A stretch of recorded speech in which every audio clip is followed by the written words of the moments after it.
just didn't want two mics to interfere with it. Can you move that one a bit, Julian? Is that all right? What's that? The microphone. Will it not make any difference? It'll be all right. Just make a start anyway. I've got instructions from Julian how to hold the microphone, and it's like this, isn't it? Apparently. But I'd like to just welcome everyone to the Hustings event. My name's Tim Cook, and I run the Harrogate-Informer news website. And I'd like to just thank all the candidates for making the time to come down to the first Hustings event. So what we'll do is we'll have introductions from each of the candidates, and then we've got quite a lot of questions, so we'll try and move sort of quickly through the questions. So could I start with Andrew to give an introduction? So either the lectern or the microphone. Well, good evening, ladies and gentlemen, and thank you to Tim for organising this Hustings. Is that better, Arnold? Okay, thank you. Right. My name is Andrew Jones.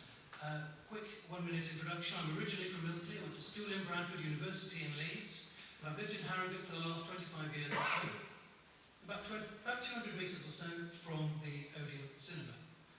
I spent the first 25 years of my career in business, primarily marketing. Indeed, my last role, commercial role, was a sales and marketing director for Pettison Taylors. That marketing career saw me launch new brands, new products, export programmes and new companies. I served for 2 terms on Harrogate Borough Council. That included responsibility for the council's resources, the finance portfolio, and in that time I paid back much of the council's debts. I also created the Environmental Initiatives Fund and led a project to install ground heat pumps into off-grid council houses, and that was a UK first. At the general election in 2010, I became Member of Parliament for this constituency, and my priority ever since then has been this constituency. And I think we have seen great progress: more jobs, more apprenticeships, more investment in our public services, a new Harrogate High School, a new campus for Harrogate College, 2 new operating theatres are being built at the hospital. The old Pacer trains have gone and new London direct services have arrived. Infrastructure and environmental issues have been at the heart of my activities as Member of Parliament, and I followed that through for 4 years as a minister. I've only ever sought to represent here. Politics for me is extremely personal. It's about my home area. It is about making my home area even better. Look forward to answering your questions.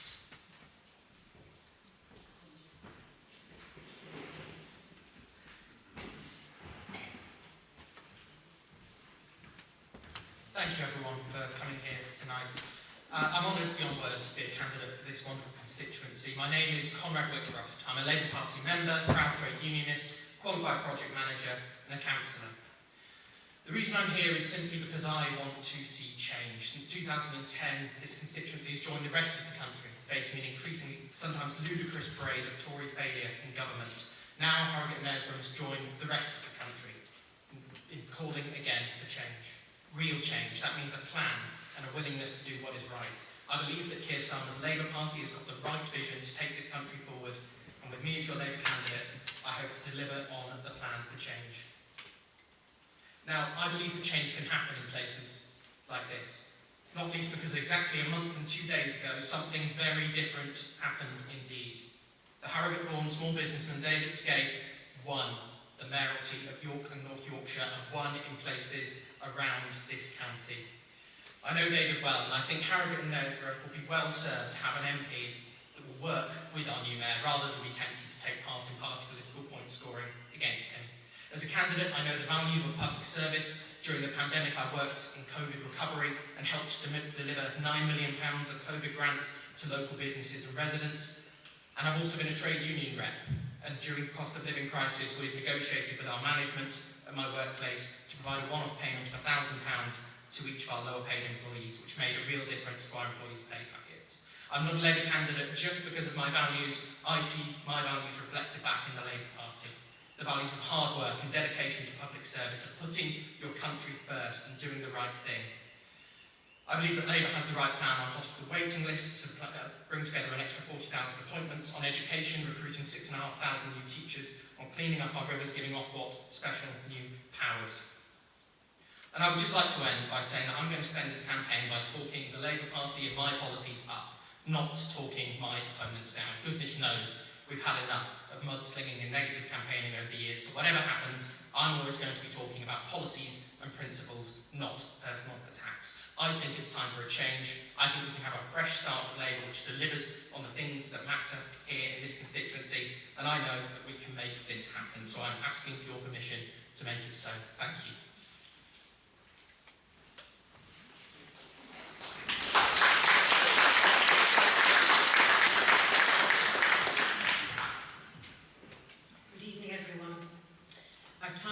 So I won't say much, but my background is in education. But I've spent my whole life concerned about injustice to people and other animals. Now there's also a terrifying climate crisis and an extinction crisis. Our own extinction if we don't wake up. There's so much avoidable pain, misery and destruction in the world. And that's why I'm doing this very challenging thing. I'd never have thought I'd be a politician, but I've been forced into it by sheer desperation at the appalling effects on people and nature caused by political ideology. Things have just got worse and worse. We used to think things could only get better, but now we know that's not true. Look at some of the things we used to think were inalienable rights, such as the right to peaceful protest. Now we're threatened with arrest at the drop of a hat if it annoys someone. We've seen it coming for decades. Greens stand for pretty much everything these Tories oppose. Like a supportive framework of public services. That would be great, wouldn't it? But we'll be coming on to that shortly. If we purport to be civilised, this downward spiralling of nastiness has to stop.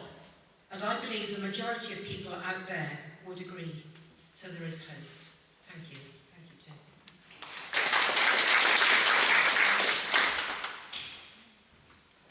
Good evening. My name's Paul Haslam. We've lived here in Bilton in Harrogate since 2006. We love the area.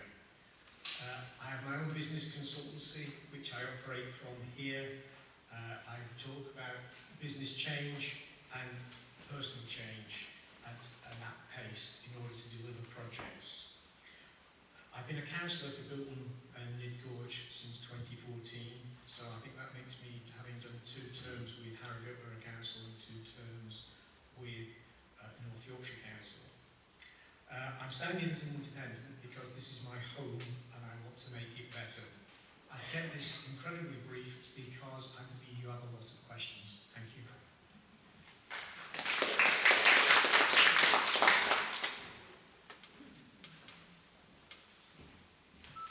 Good evening, my name is Tom Gordon and I am the candidate for the Liberal Democrats. Over the last 2 years and a bit, we've been working really hard with a fantastic group of local team of councillors, volunteers and activists.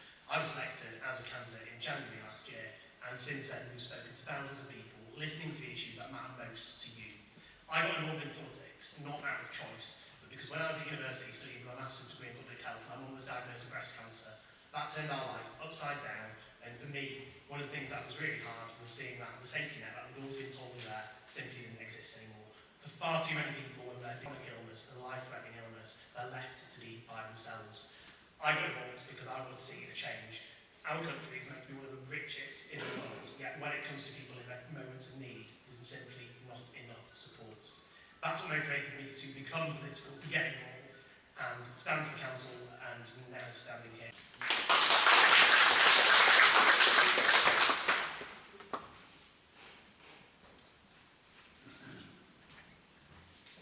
Good evening, everybody. My minute will be a minute. My name's John Swales, Harrogate born and bred. I love Harrogate, I love the area, I love its culture, its values, and I've sensed something's gone wrong in the last few years, and we need to pull the country back into the right direction. I've got a background in corporate activity, I've got an MBA from Leeds Business School. The last 10 years I've run my own private business. I believe I've got what we need get this country back heading in the right direction. Thank you.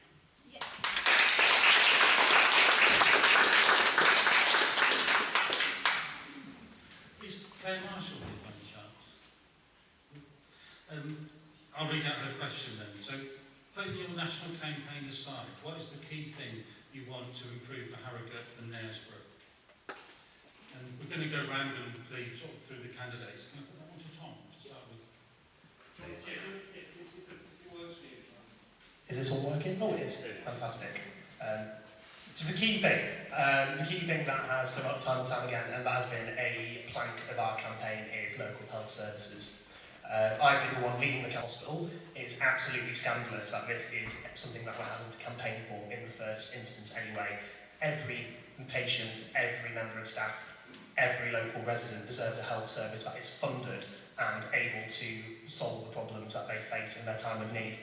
As mentioned, health services is something that's personal to me. It's the NHS is a wonderful institution that's been chronically underfunded by the Conservatives over the last decade now. We have seen endless promise for more doctors, more nurses, more GPs that have failed to materialise.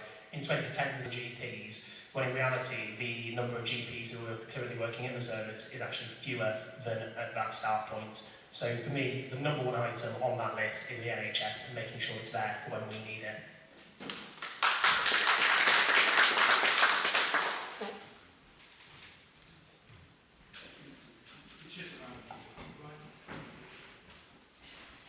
I think the key priority for us over the next few years is going to be improving our civic resilience. That means improving our support services including schools and health. It also means improving our environment. The next 5 years are going to be extremely challenging because we've seen global politics deteriorate to such an extent that we're seeing security challenges. So resilience, focused upon our environment, looking after our own areas with strong public services, working together to achieve that. That will be my priority.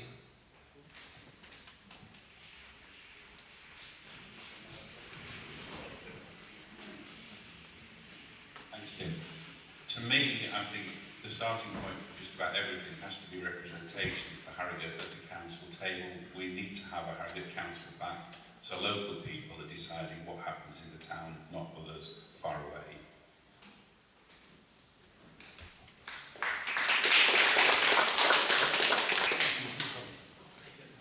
Thank you very much. So I believe that the local issues that are most reflected particularly is regarding the water quality around the River Nib.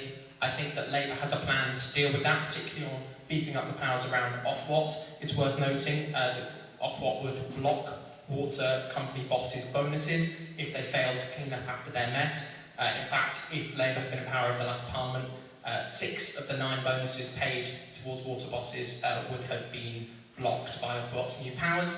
Now, for me, the local issues can only be resolved when you have a national government that is willing to do so. As a local councillor, I know that local council services have been severely cut. I'm tired of being a local councillor and not being powerless to help out local people when it comes to housing, to health, to all of the issues that we know are so important. So I think having a strong Labour government nationally, the Labour MP for Harrogate and Knaresborough, will be a really important part in solving all of it to deal with. Thank you.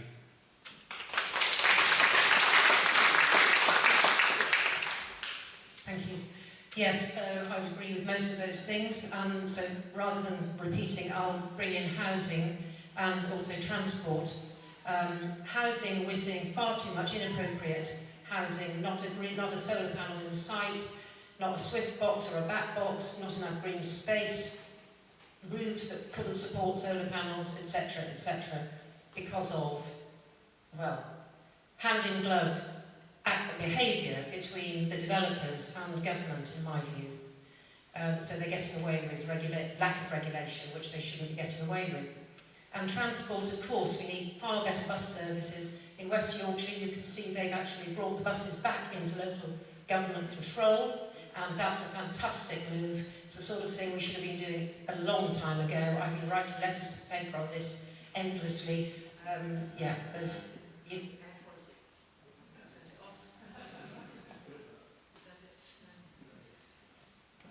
Hello? Yeah. Air inequality is a huge issue, and that's obviously really important that we get that right. We've made a few improvements like the Bond End issue, which Greens campaigned on, and at last North Yorkshire did something about it after decades of messing about. So yeah, with Greens you get commitment. Thank you.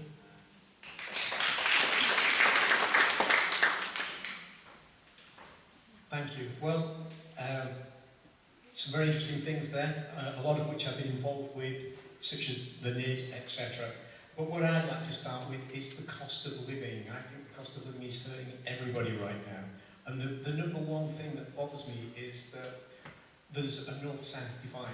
And that north-south divide means that at the moment we get about 30% less than the metropolitan areas do for our services. So that means we're getting 30% less services than our equivalent in the urban areas, in the cities and in the south. So that's my first issue. My second issue is that if we're not getting good services, why are our council taxes about 25% more expensive than they are in the south of the country? If we really wanted to pull a quick switch that actually could help people with the cost of living, then that's where I think I'd be definitely going, and that's the doors I'm going to be knocking on. Because without levelling up, without putting more money into people's pockets, they can't do other things. They can't look after the environment. We need people to look after the environment. It's a big issue, but the pressing issue right now is being able to put food on the table, heat or eat. So for me, it's very much about what do we do to sort the cost of living out. There are other issues, transport. If it's public transport, can we make that more affordable? Because there aren't enough affordable homes in this part of the world. And also making them affordable to run, which goes to Shan's point. We need to make them so that they're high standard, and instead of costing £3,000 a year in energy to run, they cost less than £1,000. So cost of living for me, thank you.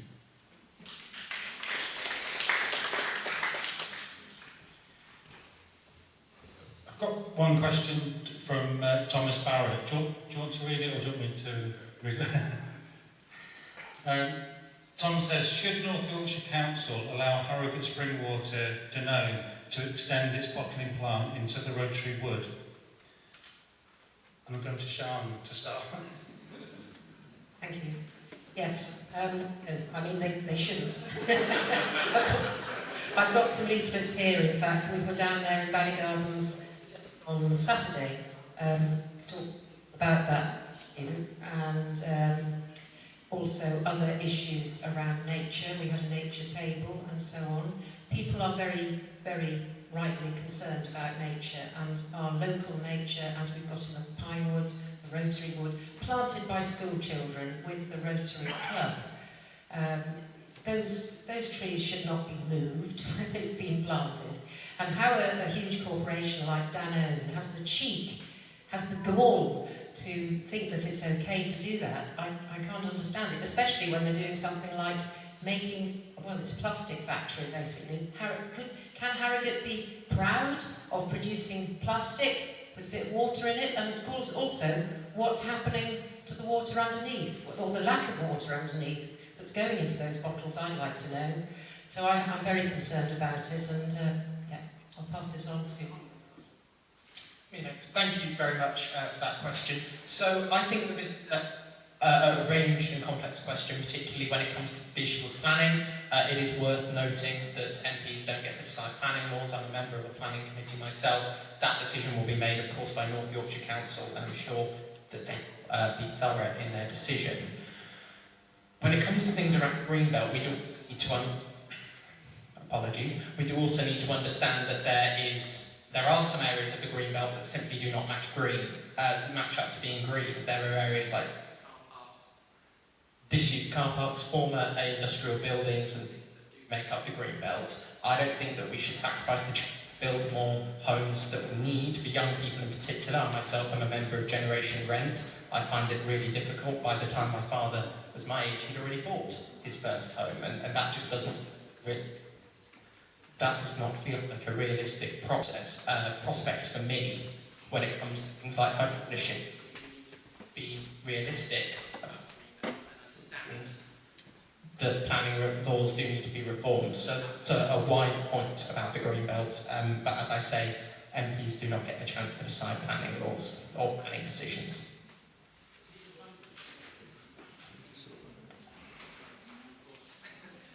Well, I've helped plant trees right across our area, and I want to see more trees planted, and I don't want to see trees removed. So we should be looking at a significant net gain in our environment. That should be the underlying principle when we approach planning decisions. As Conrad just said, we need to be very careful we do not politicise the planning process. If a Member of Parliament wades into a planning process, you actually make it more likely that it will be approved rather than less likely. That was a good bit of advice I got from Phil Willis some time ago, and I've stuck with that ever since. So let's focus on that underlying principle. There is a case to be made that has not yet been fully made, and that is by the applicant. But the principle should be net gain, enhancing measures.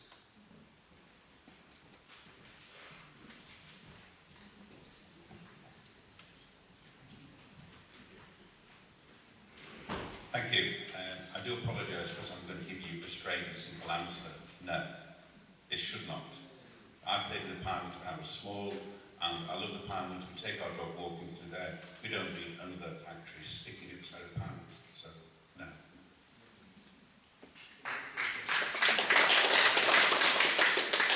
What I've said has already been said. What I look for is rather than just words is action, and out of everyone sat here, I'm aware of myself and Shan who were actually speaking to the Harrogate Spring Water when we were at the Parliament's AGM when they came to take questions from members of the public. And to me, that's how I would want to be as an MP, someone who deals with actions, not just words. I've been quite critical and quite vocal against the expansion of the site, for a lot of the reasons that people have already mentioned. And whilst an MP can't and shouldn't necessarily try to wade into the planning process, can you all still hear me? Yeah. Perfect. Whilst it shouldn't necessarily wade into the planning process, meeting with the key leaders in those businesses and trying to get the best planning application in the first instance is absolutely what any MP should be doing. Which is why, like I say, I've already been, I've had contact with the Chief Exec of Harrogate Spring Water and got a meeting in the diary with them. And I think that's more key, trying to work with local businesses to offset these problems before they arise in the first instance. But no, in the current application that's currently in, I think it's, as I said at that public meeting previously, the bare minimum by Harrogate Spring Water to try and offset any greenwashing and not good enough.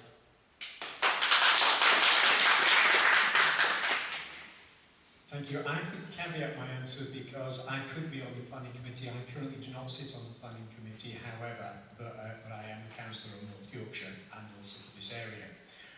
What I would say is that Danone actually had very clear ESG policy, that's environmental, social and governance policy, that says that they do not want to do any harm or any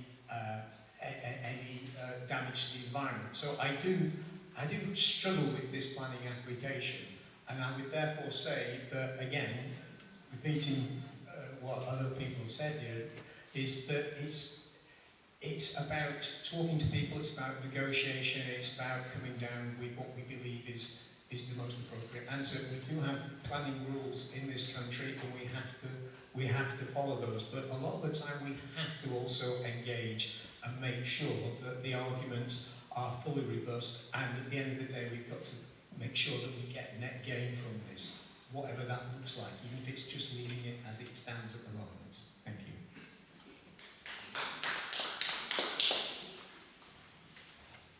Do we have Steve Peston and Anne Luke with us? Steve, is Anne here as well? I think, do you want to read your question now? Is that?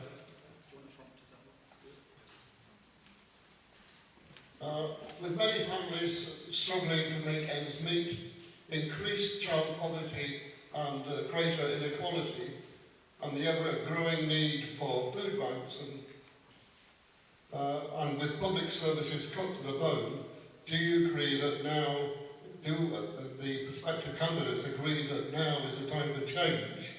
If so, what changes do they and their parties offer?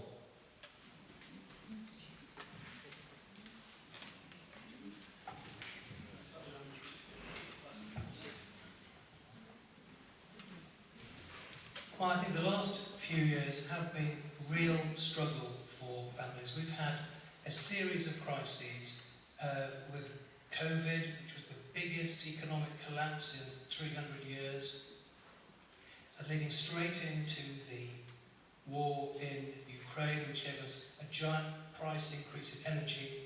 So families have definitely been struggling. What we need to do is build up our economy to ensure we have the resilience to help people. What does that actually mean, Steve? That means more jobs, but better jobs too. Our area now has more jobs than it has had previously. Our unemployment rate here is 1.9%. The best way to help people, as you say, put food on the table, is to get them to good jobs. So focus on skills, focus upon having a friendly business environment. I'll just highlight one key area, and that is the national living wage. That has come in and made a material difference. It's been increased to £11.44 per hour this year, and we've seen the number of low-paid jobs in our economy as a whole go down significantly over the past few years. That's measured by the Office for National Stats. Basically, they look at low-paid jobs as those who are earning less than 2/3 of the median income. And under Labour, it was left at 21%. It's now down to 9%. And the reason why is the national living wage, more jobs. So that's how we can improve the situation that we've got in our country. And that's how I will be working, were I to be re-elected. Make sure that our economy is strong and everybody benefits. Thank you very much for your question. May not surprise anyone that I agree that we do need change in this country, and I firmly believe that you cannot have change if you just keep things the way that they currently are.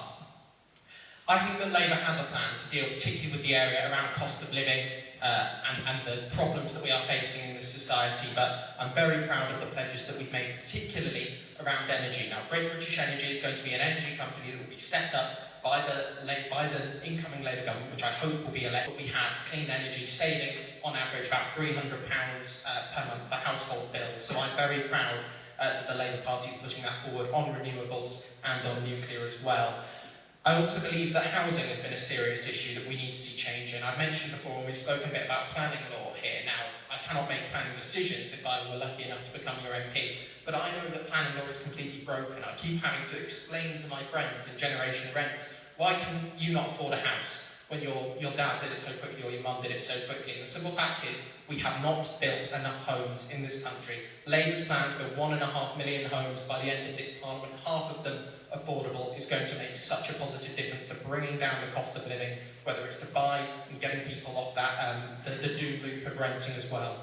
And also on transport, we can make a real difference locally. Now, as I've mentioned, David Skate, a friend of mine, is now the Mayor of York and North Yorkshire. I didn't believe I'd ever be able to say that, but there we are. This is the kind of times change we live in, and this is how Labour have proven that they can win in constituencies all across North Yorkshire. He wants to set up a municipal bus company. I think a lot of people are sick and tired of being ripped off by public transport, and that's why I'm proud of Labour's plan to renationalise the railways as well, and to make sure that that brings down our bills for travel. All in all, I think that Labour has the most positive, joined up and comprehensive plan for change. And I think that having an MP from the Labour Party to represent Harrogate Knaresborough would be an absolute boon for the town. It would be the first time for the constituents, it would be the first time in history that this has happened. But I think this upcoming general election will be pretty historic, and I'm looking forward to making history here as well.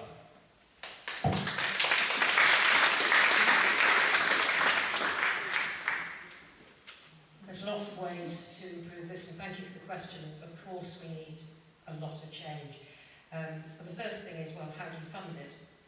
The Green Party has been looking at this very carefully for a long time, and taxation is hugely unfair, grossly unfair.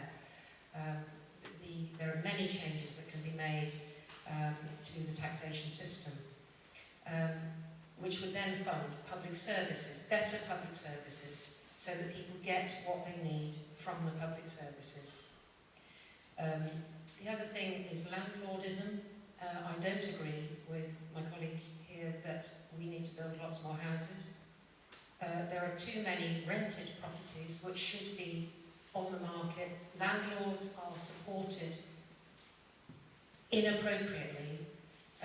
There should be support for both renters and landlords. Of course, there should be, the Green Party is very much about proper and fair regulation of pretty much everything. But if it was fairer, there wouldn't be so many people wanting to own property to rent out, and you would therefore have those properties available to buy. So that's another thing. Public transport should be subsidised a lot less for families. So there's a lot of measures that can be taken. We definitely need the political commitment for that change.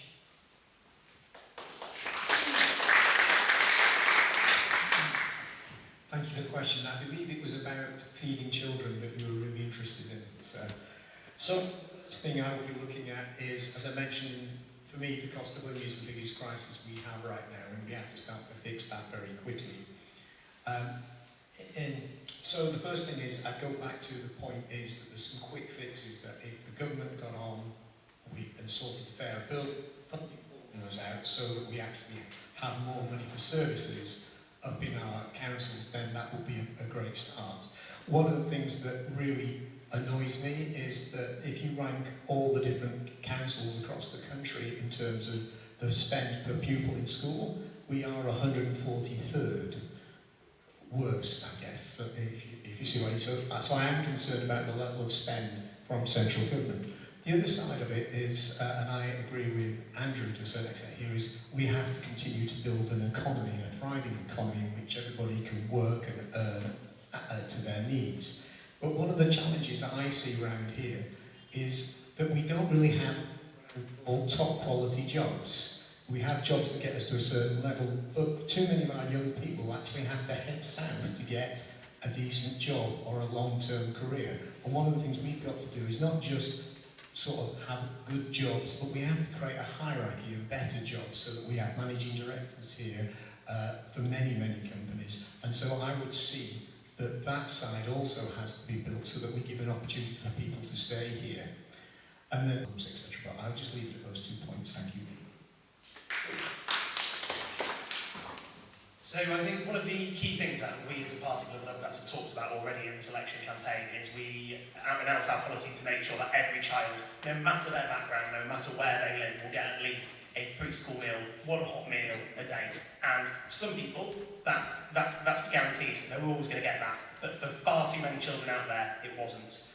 We know that having food and access to it for kids is vital to our educational attainments. And we've seen a massive, massive spike in recent years of people using food banks. And it's not just people who aren't in work, it's in-work poverty too. And that's really, really hidden. There are lots of people who are in well-paid jobs who are still struggling, and the cost of living is really pinching at them. And a real key doorstep conversation that I had actually was last October with a lady in Knaresborough.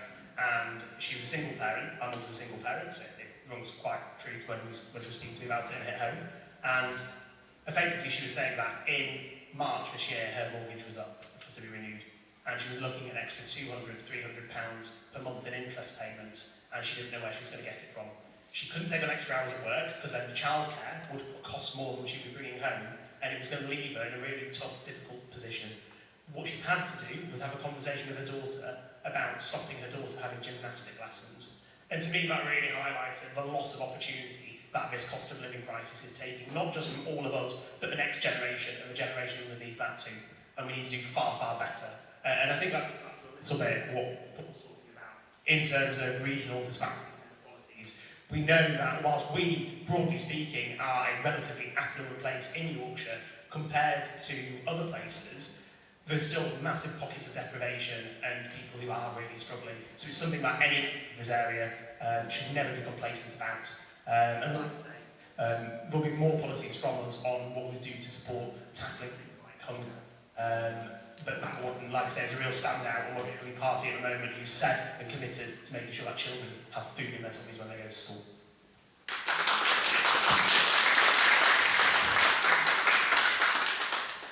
That's a very good question, and I believe in keeping the can rather than going off on a long rant about all the things I do for everybody under the sun.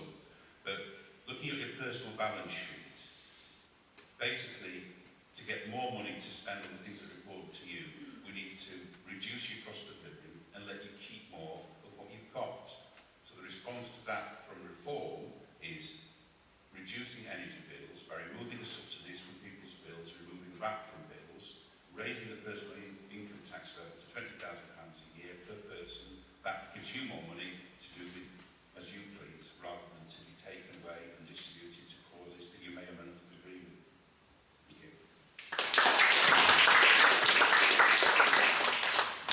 you. Is Jenny Child here? Yeah. Which, can I? Where?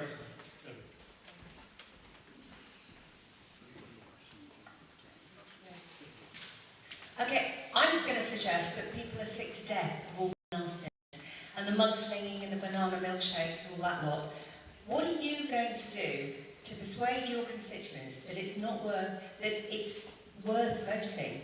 They're sick to death of broken promises, broken Britain, and self-serving politicians who just fighting each other like rats in a sack. All sides, but we've seen quite a lot of that recently.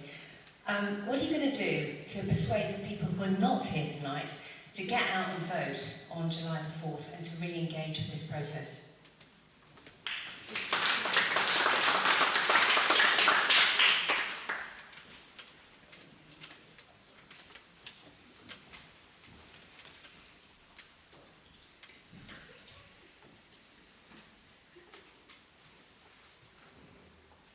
A very powerful question. As an independent, that's why I'm standing as an independent, because the world has got fed up with politicians and parties, and it's a sad fact that we are now fighting instead of working together.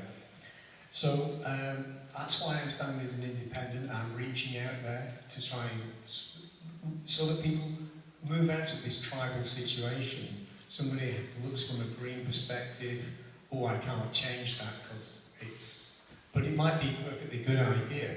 I don't think any of us here have the exclusivity on any ideas, and I'm sure that at the end of this process, just as at the end of the combined mayoral authority process, we all came away with brand new ideas. To compete was actually means to actually strive together and to actually learn more, and I think that's what we need to be doing. We need to be learning from the different things that everybody has here.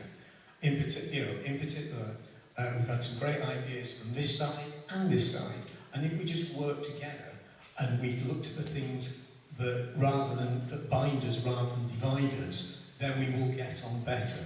And that's why I'm fighting to be independent, your independent MP, because I believe that I can pull together the parties. One of the things that really bothers me is what I see as a disconnect. There seems to be a disconnect between the MP role, councillor role, and this situation we have no town council here.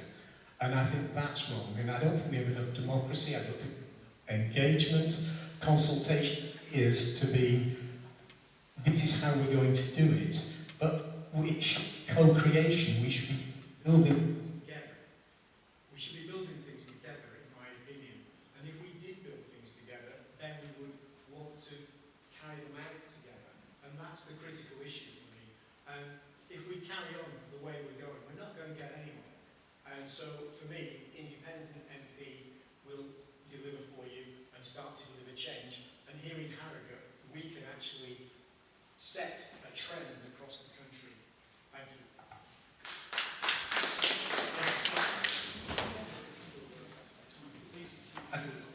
We'll just leave that.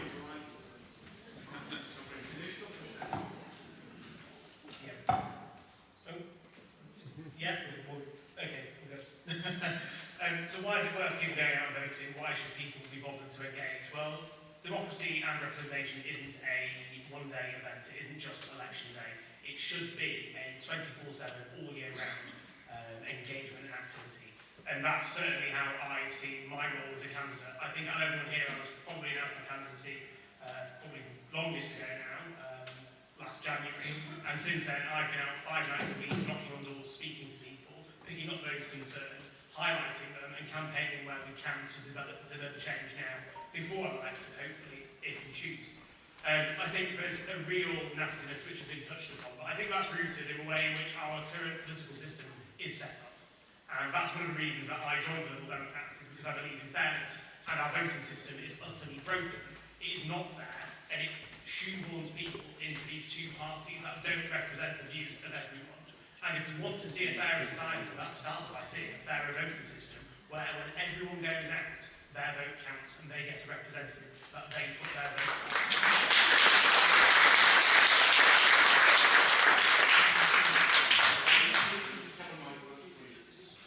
Hello? Oh, good. Well, I never thought I'd say it, but I agree with Tom. PR is the answer. I completely get where you're coming from, and I understand your feelings ones too. We've got to get PR because you can get 20% for reform, we get 60% of the vote, we won't have one MP. They get 16% of the vote, they'll have 50 MPs. There's something wrong. And the only way we're going to... We're supposed to live in a democracy. Demos means government of the people, by the people. We don't live in a democracy. The last 15 or 20 years, something has gone very, very badly wrong in our system. I won't get into why, but I think we all feel it. And the only way we're going to change that is by change. And change doesn't happen with the same two parties going ping pong every 5 years or 3 years. We've got to change the way. Collaboration may well be the answer. We had the Lib Dems and the Conservatives in power for 5 years, and you know what? They moderated each other's behaviour, and they did very well, actually. So I think PR is the answer to your question and my feelings as well.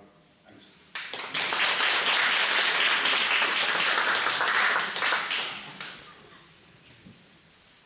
Thank you. Yes, obviously PR. The Greens have been trying to get this for a very long time. It would be wonderful because we've had one fantastic Green MP who's won most of the awards that are there for MPs for being the best in all kinds of ways. Sadly, she's leaving Parliament. She's now left. But we're hoping we'll get perhaps quite a few in this time. We'll watch this space. But yes, campaigning out on the streets for issues which matter to people, and that's what we do. We have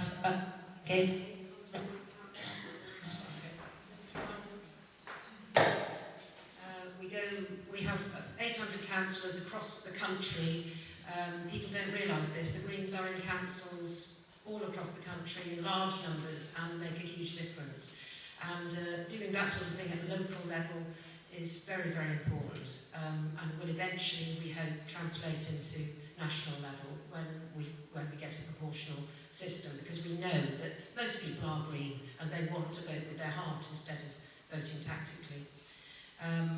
So yes, we get out there on the streets, all of that matters, people talk to us, we listen, and we can make a difference. I've left my notes there and I've forgotten what else I was going to say, but there's a lot to say on that. But, thank you. Thanks. And there really is a difference, a big difference between the Greens and other parties.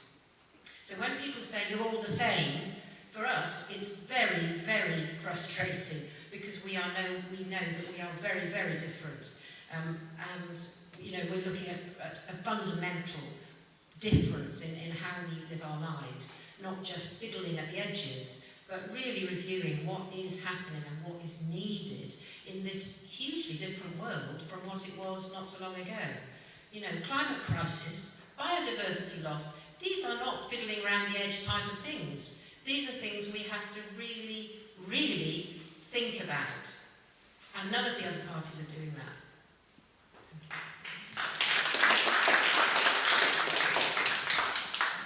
Should we give it a go? Hey, there we are. I know a fair bit about trying to get on in politics when you're from a different perspective. I learned this from a young age. My mum is in fact a Conservative. Yeah, exactly. She's nowhere near as disappointed in me as my dad, who was in militant. So I know about the need to respect one another. Only time they ever argued was about politics. They're still together and very much in love, as far as I'm aware. And I know that there is just... What will bring people's faith back in politics is delivering, but empty promises will not. So that is why I think that the Labour Party has got the right steps here for those 6 pledges that we laid out. We're not promising the earth, and we're not saying we'll be able to change things tomorrow. That's where this all has started, with a sort of a populist approach that says it'll be jam tomorrow and jam today as well.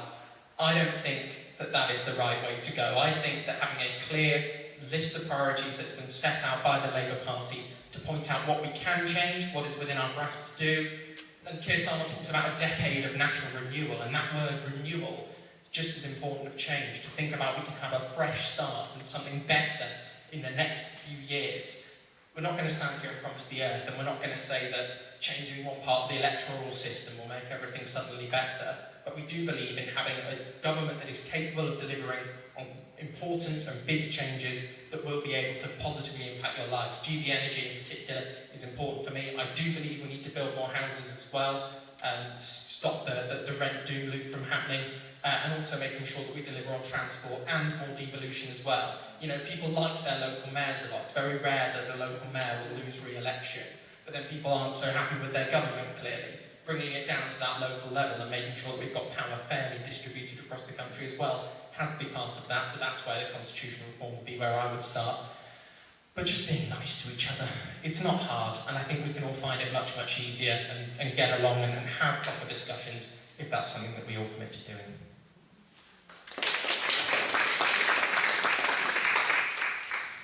I think you ask a very important and very powerful question, because I think our society, not just in the United Kingdom but around the world, is much nastier, and I think there are a number of factors that are shaping that.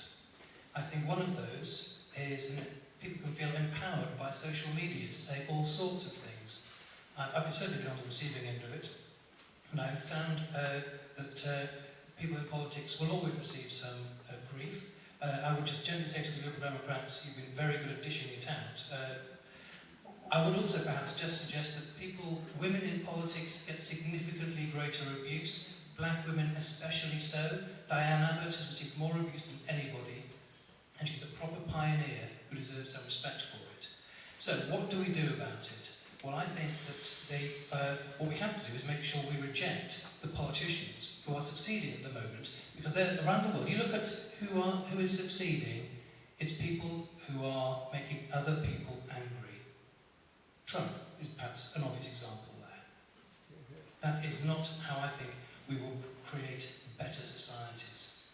I think we will create a better society by showing that the democratic system works for everybody. If PR was the answer, we wouldn't be seeing nastiness in countries that have got PR, but we do see that same nastiness. So PR isn't the answer to the question that you asked. I think it's down to leadership and working together, and I think it's down to people holding their politicians to account. Let me give you an example of what I think is good civil leadership. After the October attack from Gaza and Israel, at a moment of extremely high emotions, and it's a very, very upsetting conflict. The brutality there is deeply upsetting. But I worked to bring people together here. The leader of the Harrogate Hebrew congregation, the leader of the Harrogate-Knaresborough Islamic congregation, and Christian faith leader too. We put out a joint statement emphasising our common humanity. That, I think, is an example of what I think should be good, positive civil leadership, and that is where I think I have tried to be. I always keep everything very positive, and that's what I would do were I to be re-elected. But this is a complex societal question, and I think it is up to all of us to take a pace forward and look at what we do to make the situation better.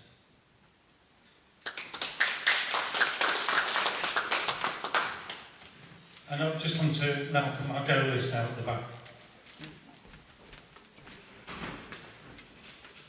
The York and North Yorkshire Climate Change Plan, the route map to carbon negative, calls for a 900% increase in kilometres cycled, 40% increase in kilometres walked, and a 48% decrease in private car use by 2030. Over the past 10 years, the local highways authority has done virtually nothing to achieve these aims. Quite the contrary. What will the candidates commit to do, if anything, to try to achieve these very challenging objectives?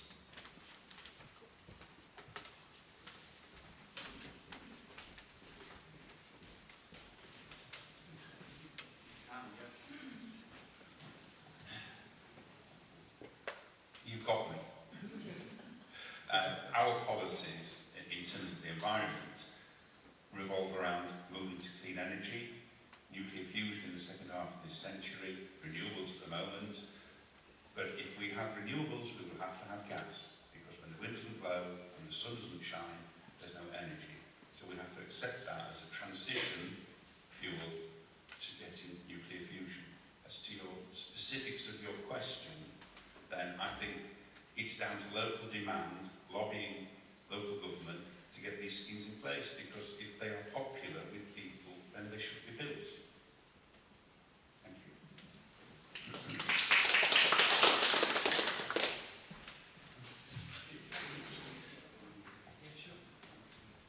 Well, Malcolm, this is something that we've discussed many times over many years, and I entirely support the principle of more cycle routes in our area. There are very few things that are good for you and good for the environment, and cycling is certainly one of those. I do not think that we have made the progress that we should have made. You have heard me tell you that several times before. I think the Oxley Road cycle path, which should have been a positive, actually turned out to be a bit of a negative, because I think it was so badly executed it's put the case backwards rather than moved it forwards. The principle of encouraging it, I think, is about increased, better segregated facilities. That will improve safety for cycling. As regards walking, well, I think we should just be encouraging it. You know, I participated in walk to school events, encouraging people early so they get into the habit of walking and stay in the habit of walking. So capture people's imaginations early. But clearly, cycling and walking, very positive indeed. Sustainable transport, clearly part of our future.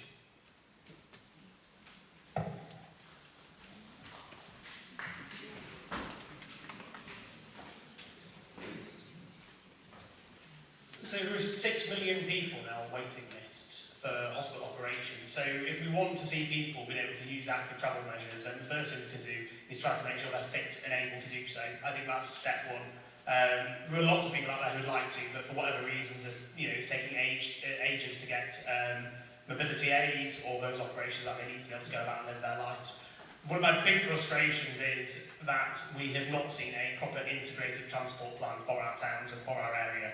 That's a failure of both the previous council at both levels, whether it was HBC and the county, and also now the new North Yorkshire. What we need is all local organisations to come together and figure out how we get people moving, whether it be by bike, whether it be by foot, whether it be by car for those who need to.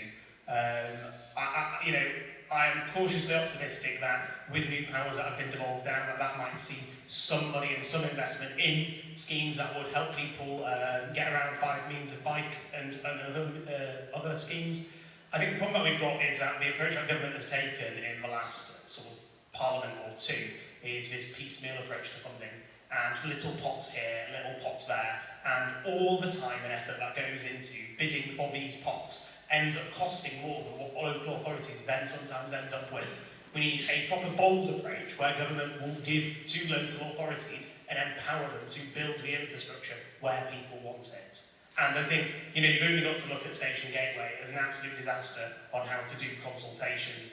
Pretty much everyone is fed up and unhappy with what's coming out the other end of the sausage machine. And I think that's because there's been this absolute approach of ramming things through without listening to people and not doing the groundwork to make sure that there's a scheme that can, accommodate everyone and their accessibility needs. And I think for me, that's what we need to see from an MP, someone who's going to get stuck in and be leading those conversations, joining up those different community groups, organisations, local authorities and transport partnerships, and making sure we have a system that works as a whole.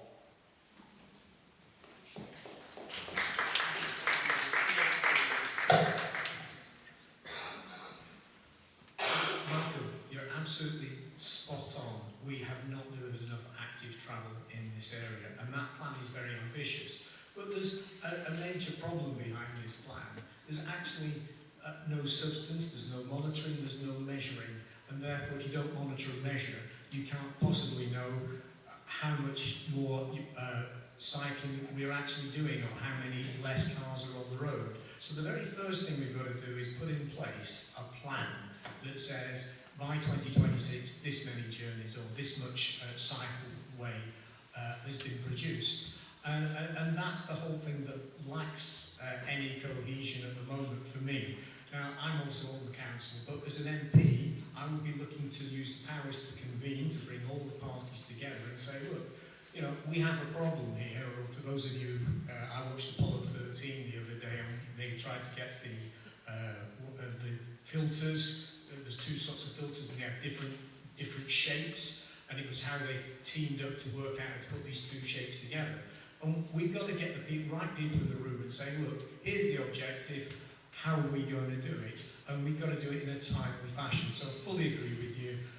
We've got to get this active travel thing sorted. We're also wasting a lot of money by starting processes and not finishing them, and we really need to think it through. So I 100% agree with you, but I think the key is monitoring and measuring, and from an MP's perspective, that's about convening and bringing the parties together, such as the new town council when we get one, the county council, well not the county council, but the council, and also the area constituency committee, which is the local representation of the council. Thank you.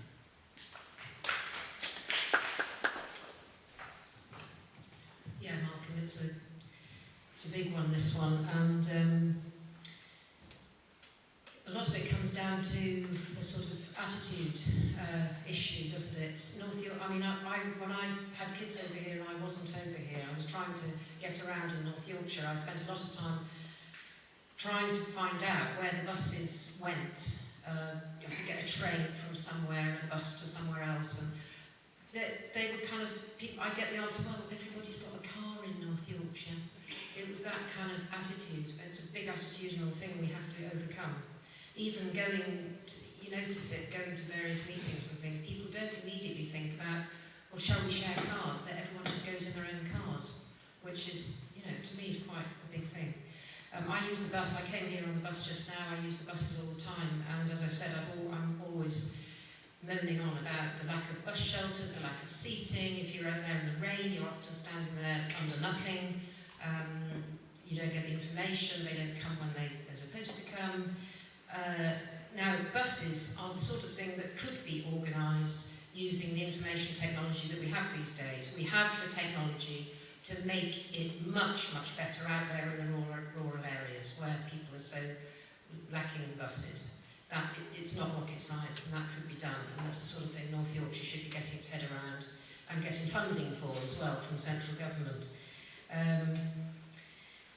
Another thing in terms of trying to get more bikes going on rural roads, it's very difficult. We have quite dangerous roads, and that's the thing that stops a lot of us cycling on roadways. And I know, Malcolm, you're doing a lot of work with the extended cycle path up through Ripley and so on, which is fantastic. We love that cycleway that goes from Knaresborough through to Ripley, and hopefully it'll be going onwards. And we should have more of that. We should also have, the thing I'm passionate about is footpaths. The Ramblers Association is doing a fantastic job at trying to open up or to look after footpaths that are already there. We need new ones, let alone looking after the old ones. We need to be working with everybody to get these going so that people can easily walk between settlements. Like I live in Knaresborough, between Knaresborough and, say, Stockton. At the moment, to get to Scotland, I'd have to walk along quite a few roads. And I'm sure there used to be a path through there, and there'll be a lot of those around. So that's something we can really look at. Local authorities used to have footpath officers. Do they now? Do they? Yes. Good, that's good. I'm not particularly aware of any, but yeah.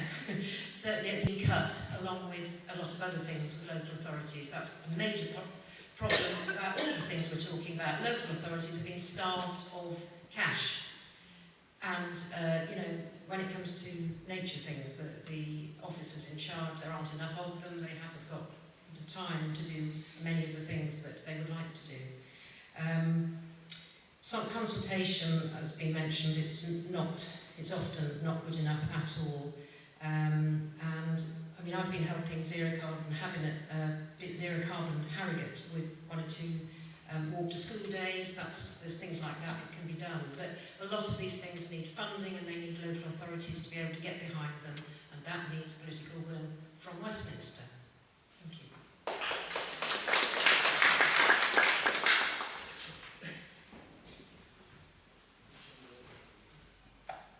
It's fine, I'm not in there. Thank you. Yeah, fantastic question. Thank you very much, Malcolm. Particularly when it comes to the goal of what environmental policy should be, we want to be able to reduce climate emissions and reach our net zero targets. Now, that cannot just be done by transport alone. I believe transport accounts for about 1/3 of emissions when it comes to that, so that does have to be a focus. But there is also another option to be able to build further into renewables and also into nuclear as well.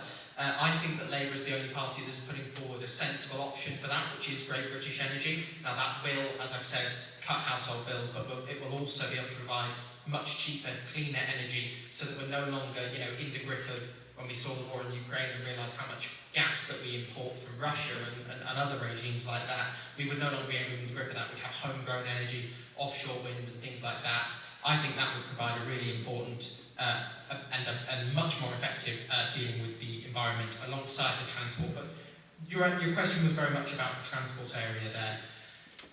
Potholes, I don't think anyone's going to contradict me, is the thing that comes up on the doorstep most, that we need to deal with the most. Now, our Labour Control Combined Authority, Mayor David Scape, has already set aside a large portion of his funding to contribute towards potholes. And potholes are not just a motorist issue. I say this to people who, I don't have a car. I can cycle and I get the bus or get the train. I'm not being sanctimonious, I just can't afford one. But I also think that it is important for us to be able to say, if we are going to deal with potholes, it's for cyclists as well, and it's making sure that people who are using active travel feel comfortable on the roadways and the pathways.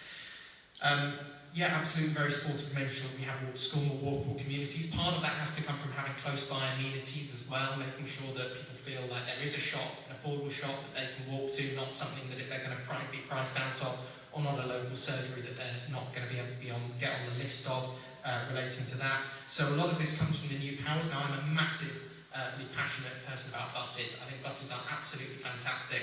And I know that not everyone shares my view, but my view is that if you were able to provide more bus routes, then it would become easier to drive. I know people just need to drive. We've worked excessively hard in York to make sure that people who are disabled feel like they're able to park closer to the city centre than people who don't have disabilities.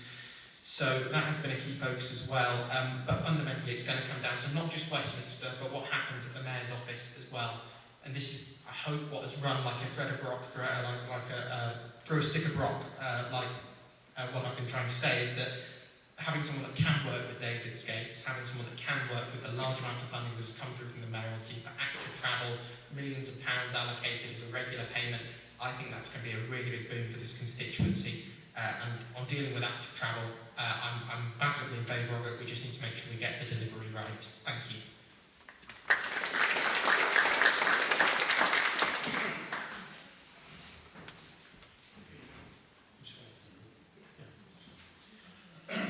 I've got a question submitted from Pat Sower. This week my son Don would be 24 years old. He committed suicide at the age of 17.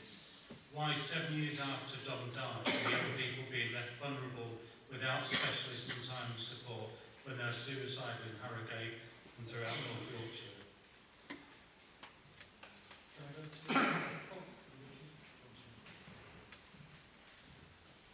First of all, I'm sorry for your loss. It's a terrible thing, and unfortunately there is a real problem with mental health, whatever's causing it, and that was actually pre-COVID. I know COVID has caused a lot of challenges, but we have to do much more to help with mental health, and we have to get more specialists involved, because at the moment we have a situation where often the police who are not skilled in this are having to attend these sort of situations.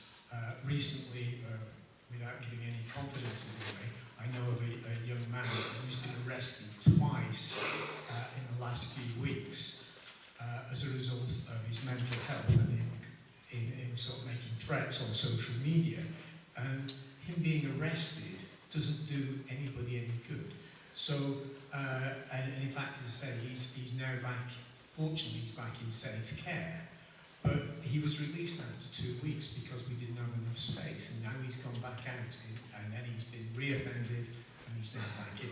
So we have to find a way to fund this. We have to find a way to prevent these things rather than try to treat the symptom.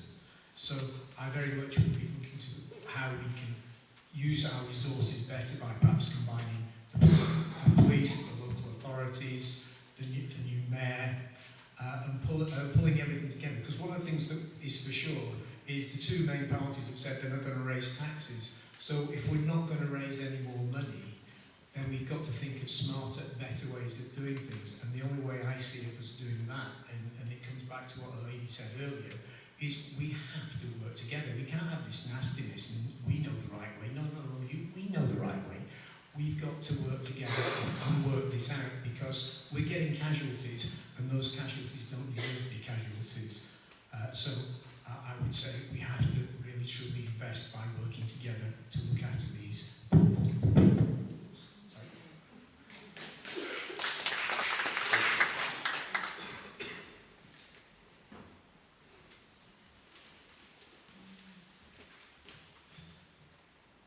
I think I'm really sorry for the loss, and I think this is one of the things that certainly has come to the attention of people in more recent years, just the amount of people who are actually dying by suicide.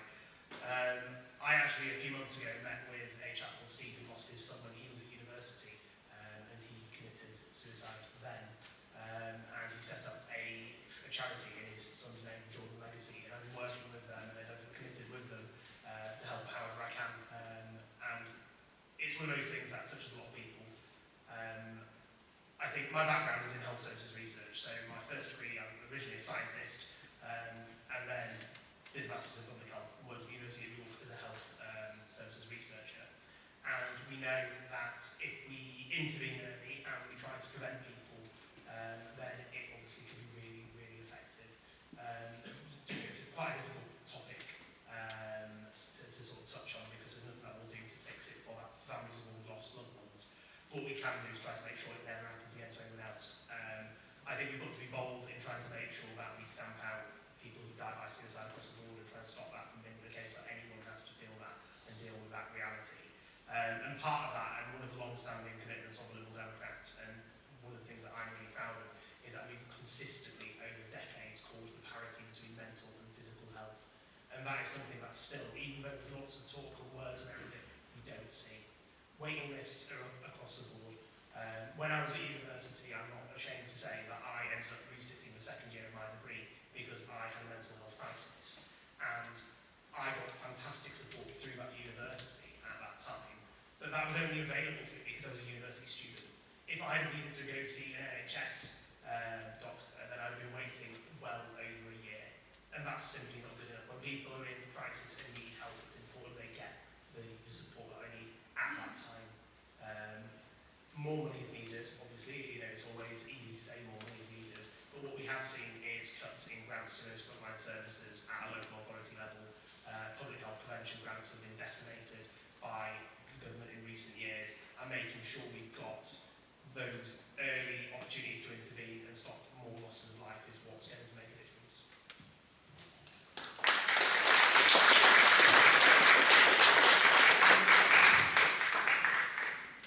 Yes, I'm sorry for it too. I think mental health issues are perhaps the pinnacle of the iceberg when events like that happen, but underneath that there's this hidden world of people suffering varying degrees of mental illness, and some of that is to blame on the pressures of modern life on people and the expectations that are put on them by the media and various other communication organisations. And I don't have the answer, but I know that more funding must be made available, and we must have in place counselling schemes for people who can go to them, and also remove the stigma that seems to be attached to mental illness, where, if you fall and break your leg, you're poorly, if you're mentally ill, you're going to sit in a corner for a few hours. I think we need to destigmatise it and provide funding for it. This is useful.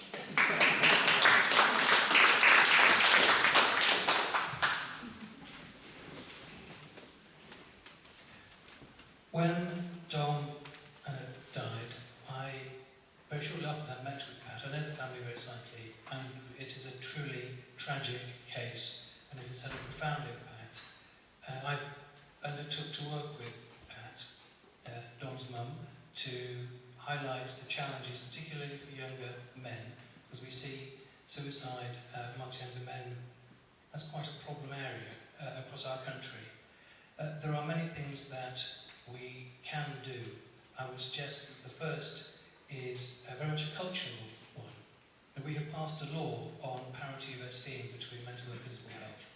Passing laws doesn't necessarily affect cultural change. We need to actually recognise that we need to do more as a society to make it okay to talk about mental health, to stop it escalating, where you actually need to have emergency interventions. But if you do need to have that, then obviously the emergency interventions needs to be there. We have a 24/7 free phone number run by the Mental Health Trust, which does provide emergency contact. We've seen extra funding allocated to mental health, it's gone up specifically £4.6 billion in the last 6 years.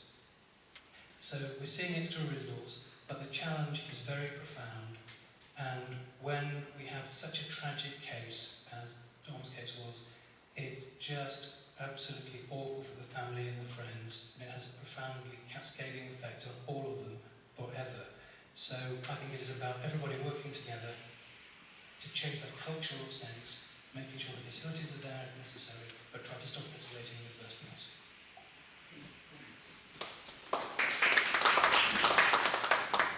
Thank you, Pat, for asking that question. I'm sure Dom will be so proud of his mum for bringing such an important issue to light. I am 24 as well. I will be 25 the Friday before the election happens. Quarter of a century is a very long time, but it will take another quarter of a century or the thing most likely to kill me stops being me. The issue around suicide for men, young men in particular, is one that's affected me personally. I've lost 3 very close friends, including one family member to this over the course of COVID. I agree that there have been a lot of solutions offered, but sometimes it just feels like words fail. The tragedy the issues in the tragedy can start very young, and that's why I hope we will be able to implement Labour's plan to put mental health nurses in every single school, or practitioners in every single school, to make sure that we look after young people properly.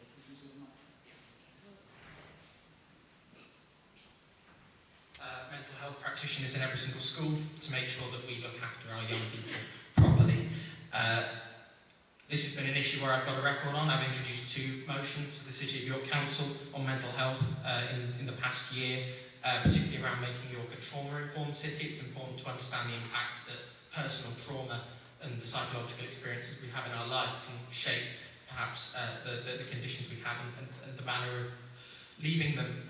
Agreed that the parity of esteem is very important, as is the cultural change. My family have been fantastic with me, always encouraging me to talk about my feelings, and I try and do so specifically with my male friends. We also need to remember this is not a male-exclusive issue. In fact, young women are far more likely to attempt to take their own lives. They just tend to use less permanent methods, not to put too fine points on it. More positively, in the motions that I passed to the City of York Council, they were both unanimous. People from all political parties got on board with this. I've not heard anyone here tonight say that mental health is not an important issue or not something we need to deal with. I hope in the next government parties, members of all parties will be able to contribute towards an effective solution on mental health. It starts, as I say, young, making sure we have mental health practitioners in every single school, but also making sure that we are able to strengthen the cultural change and talk openly about it.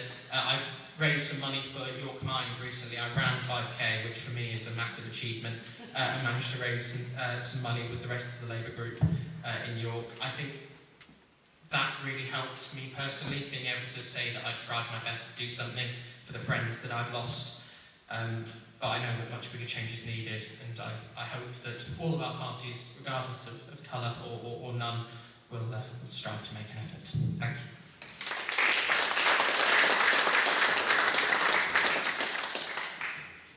Yes, I'm really sorry to hear about your son. And I think I worked for a time in York Council doing special educational needs, so much of this service provision to support people when there are various problems, so many different problems, it all needs money, and that all comes back to political will, taxation, arrangements, attitudes towards taxation. There's been a shameful neglect of the services for mental health. And as other people have said, of course we need counsellors in schools, far more, lots of them. And I think young people now have got far more stresses and strains than perhaps most of us did. The mobile phone issue has been pointed out recently after some research as being a major cause of young people's mental ill health. It worries me a lot with my grandchildren, and I think the huge stresses that people are under for many of the things we've been talking about tonight, struggling families, money, heating and your house, having a decent job, all these things add up, don't they, and weigh on people. A lot of it comes back to, I think that's really important, as others have mentioned, the partnership, the good communication. I also think that it must be, as a young person today, how do you cope with a kind of lack of future? It won't have passed them by that the climate is closing in on us because of the actions of human beings on this planet. We actually don't know how long we've got left, or not how long we've got left living a reasonably civilised or decent life. Now, children and young people may not talk about it very much, but they can't. They're not stupid. They won't have passed them by. With my own grandchildren, it's a big thing. It's a big thing for me, but I don't mention it very much with them because I'm too worried about the effect on them. But they will know about it. It's probably one of those things they know about and I know about, and we don't talk about it because it's too frightening. So we have to deal with the climate issue. That is a huge issue for young people. Feelings of hopelessness, and also, the fact we haven't got the services in place, but the police are getting involved inappropriately, because services are not available, you end up with police vans arriving at people's houses. Things have got to a crisis point. That shouldn't be happening. So yes, shameful neglect. Thank you.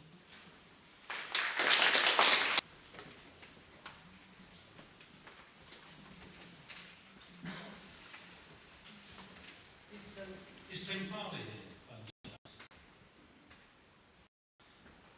Tim's asking, if elected, how would each candidate tackle the endemic problem of drugs and the associated antisocial behaviour that is polluting Harrogate? Charles, that will come. Don't know, tell me if you may not.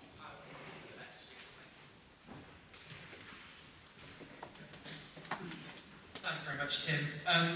Yes, antisocial behaviour has become a serious problem all across the country, particularly related to constituencies and towns in particular, I find, but also within cities. I'll just come to the drugs moment in a moment, if I may, but also related to antisocial behaviour itself, that which is, whatever the field will be, we simply need to have more police officers on the streets who are capable of dealing with it, particularly when it comes to community support officers. As a ward councillor, I've had the honour of being able to work with community support officers who can't arrest people but work in a very effective way as sort of as a coordinator of the different services that are available.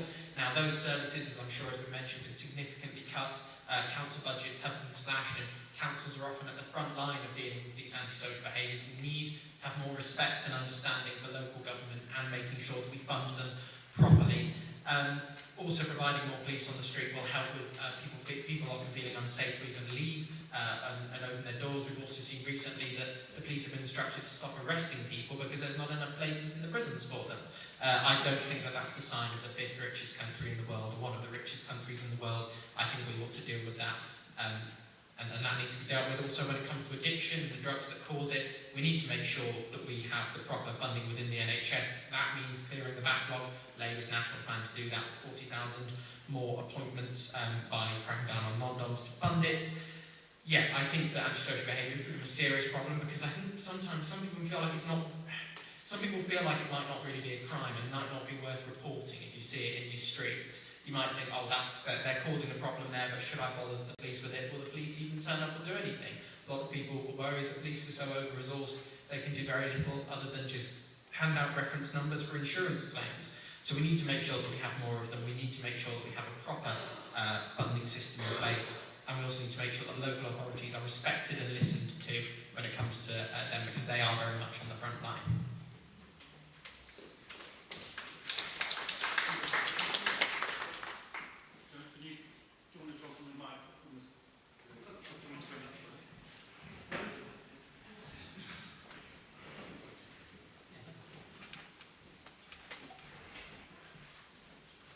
Well, the first thing we should recognise is that antisocial behaviour has a really very serious impact upon communities. It can sometimes be seen as trivial, but it really, really is not trivial.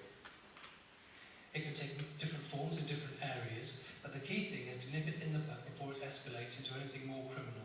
And that has been an initiative which is a little bit of a joint initiative, but it's been led by the police. We've seen some policing hotspots trial work, and that has been successful, and that is going to be expanded right across the country.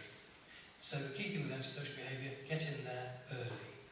Drugs, well, this is a very significant challenge because governments from around the world have been trying to deal with the drugs crisis for a significant number of decades, and they haven't been winning. Some have declared some kind of surrender by effectively legalising. I do not think that is a very good idea. I have seen people's lives ruined by drugs. I do not think this is a very positive thing at all.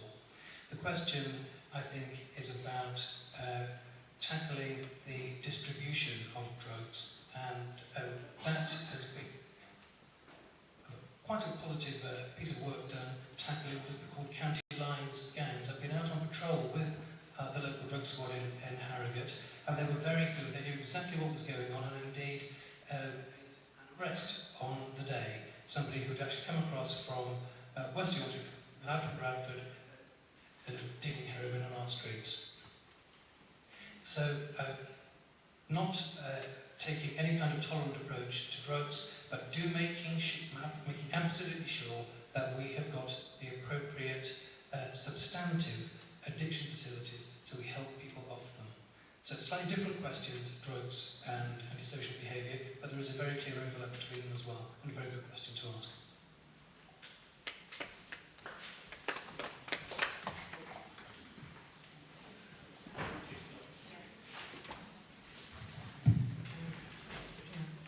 Again, it comes back to lack of sensible taxation, lack of public funding to the services. Youth services used to be working with young people all the time, and now there's hardly anything left of youth services. What do we expect if we cut all these services? Activities for young people are generally very few and far between. Very few places for them to gather and just talk to each other. If they're too young to go into pubs, they can't go there. Where do they go? If you think about where you live, are there many places young people are allowed to go? Everybody's spending their time saying, oh no, we don't want them there. They might make a mess, or they might be noisy or something. And so, I think we need to think carefully about how we regard young people and how much support we give them, just in ordinary little things. Nature used to be, to me, I know, as a young person, I really found nature therapeutic. There's not a lot of it around. Now I'm saying all this because I think drugs and alcohol are a sort of escape from feelings of hopelessness, feelings of, boredom and so on. And I think those things are the things we should be tackling. Thank you.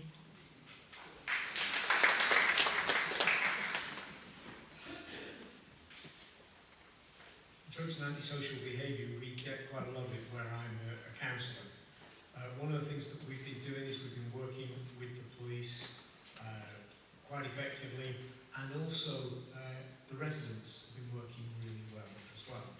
We've used helplines, we've used various lines of anonymous calling so that the police get what I call local intelligence.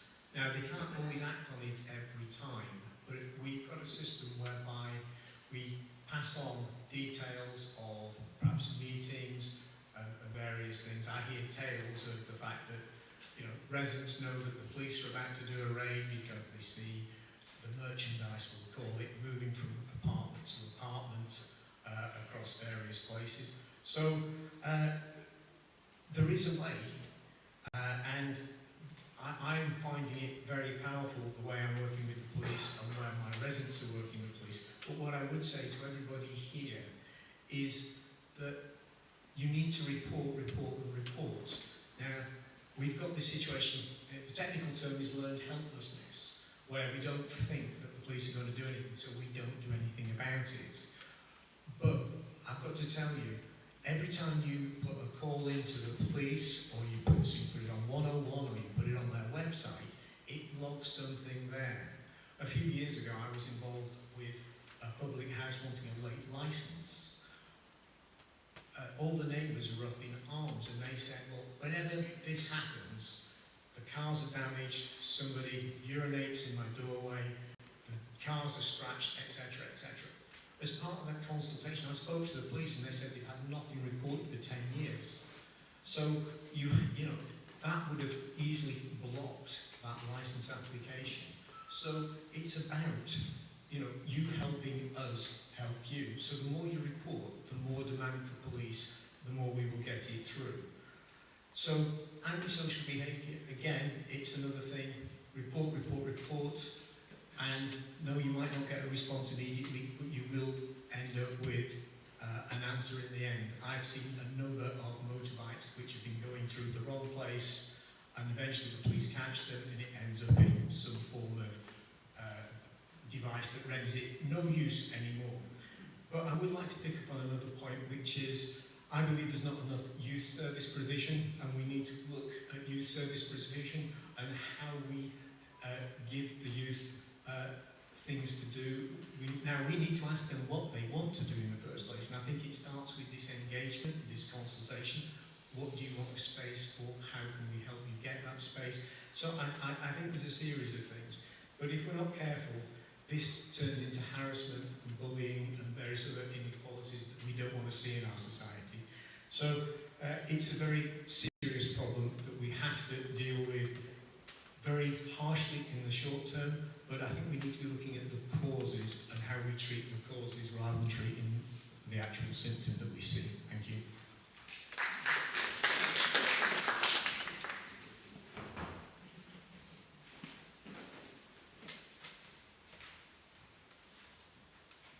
I'd like to start by just saying I agree in large part with what Paul's just said. I think for me, I always look at things about how we can get to the best solution, and it's about using that evidence and that built-up knowledge that we've accumulated over decades to get the best outcome, and you know, be a bit scientific about it. And I think what frustrates me is it's very easy for everyone to stand here and promise that we're going to, you know, lock them up, throw away the key for people who've committed a crime, whether it be taking drugs, whether it be antisocial behaviour.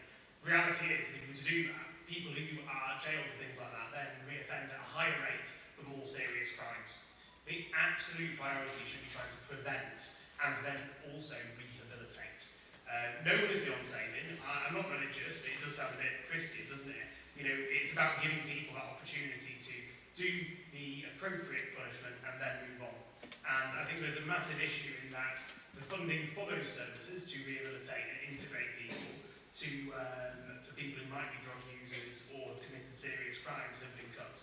And that's the harsh reality if we want to get a solution to these problems.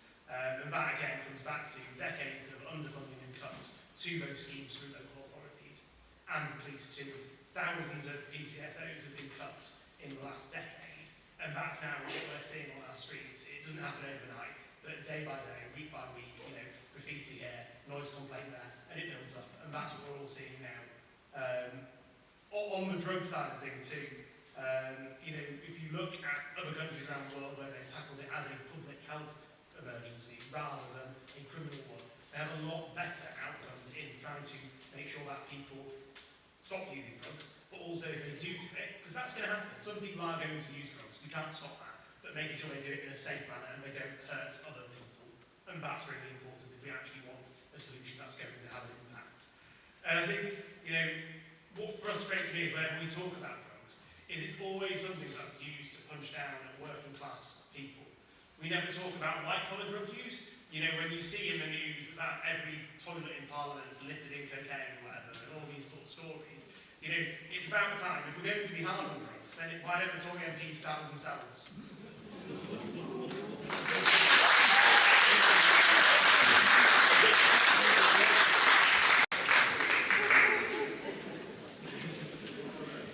Hello? Yes, antisocial behaviour. Oh, sorry. Yeah, sorry. Yeah, so antisocial behaviour and drug use, they do overlap. I think Tom makes a good point in that we think of drug use, we have a stereotypical picture in our heads, but I have knowledge of people in Harrogate who wouldn't fit that model. I'll separate them out. Antisocial behaviour, I think it does come down to funding, and it comes down to the old-fashioned thing, Bob is on the beat. If we have police in the community knowledge, interfacing with the local people, we will clamp down on a lot of this antisocial behaviour. Dealing with the drug situation, I think it's a very, very complicated problem, but you can break it down into two sides, supply and demand. So the first thing to look at is the supply, and this is down to policing, border control and intelligence. Where is it coming from, and how is it getting into the country? The country's awash with drugs. They're getting in somewhere, so we've got to stop getting in. And secondly, demand. Why is there such a demand? I haven't got all the answers, I'm just trying to ask the questions. If there's such a demand, why is there such a demand? What is missing in people's lives that they feel they have to go there for a solution? So again, it comes back to mental health issues really, and counselling and awareness of the problems people have got and trying to provide solutions for them without them finding self-medication in the various drugs that are available. Thank you.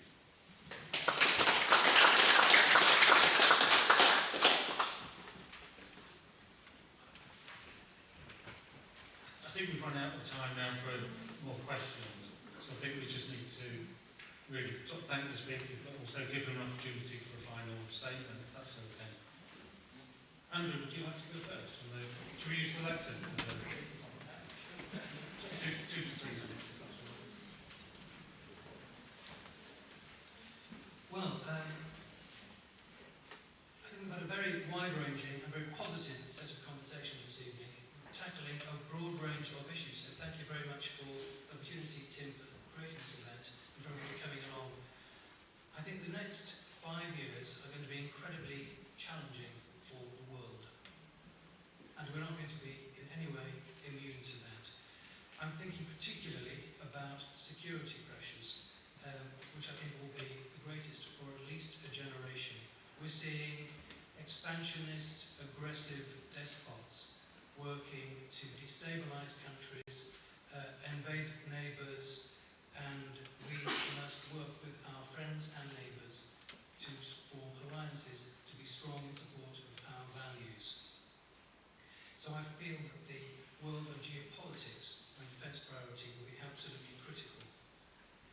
But I also see huge amounts of opportunities for the next 5 years. New industries, things like AI and life sciences, green industries. So I see the challenges being both security and opportunity. When I look at the teams who might be leading this, it will be either a Sunak, Cameron, Hunt team or a Starmer, Rayner, Lammy team. Well, I find that choice remarkably clear. I think it's a choice between experience and decisiveness or a team perhaps whose record on defence particularly is mixed at best. But we are also choosing a local champion for us here in Harrogate and Knaresborough. Now I am committed to and have delivered for our area, and that has seen investment in services, and our area is better forward in schools, in hospitals, on the trains or the buses. And when I look at the challenges ahead here, I see environmental issues being very central. We need to help people with decarbonisation. Not a question of whether you decarbonise, it's a question of helping people with how to decarbonise. We need to build on the success of the bathing water bid to see a plan to improve water catchment right across the entire mid-valley. Building on the success of the increased capacity of the NHS and the RAC issue, by the way, has actually been completely resolved. The NHS has now got its funding. That work is underway to both demolish the existing therapy suite and build 2 new operating theatres and a new day case ward, which will deliver much more capacity within our hospital. But the question is then making sure that we catch up on all of the problems and the COVID backlog that we've been experiencing. As several colleagues here on the table have said, we need more homes, but I'm concerned about our green belt. We've all seen the opinion polls. The opinion polls suggest that Mr. Starmer will be our next Prime Minister, and he has said that we will be having building on our green belt. Well, I do not want that. I want to see our green belt protected. So I see risk for our area from a Labour government. Over the past few years, we've seen 3 supposedly once-in-a-century events just 12 years apart. That's the 2008 financial crash, followed by COVID, followed by Ukraine. It has been a very, very challenging period. Two worst prime ministers in the history of the country.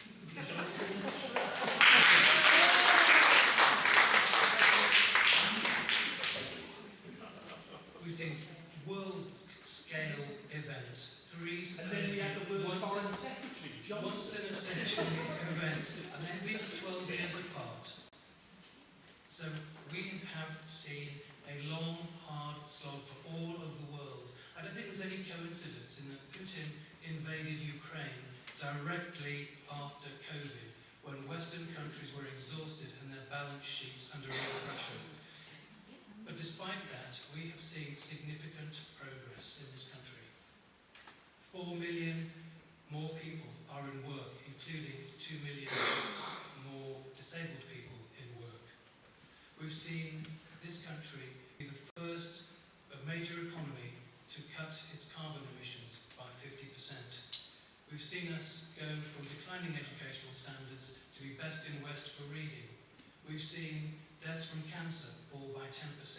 We could go on, but what I'm going to really point out here is that we need a champion to fight for our area, fight for us locally, and help us nationally stand up for what we believe in. I've been doing that as your Member of Parliament, and if I'm fortunate enough to secure the trust of local people again, that is what I pledge to do.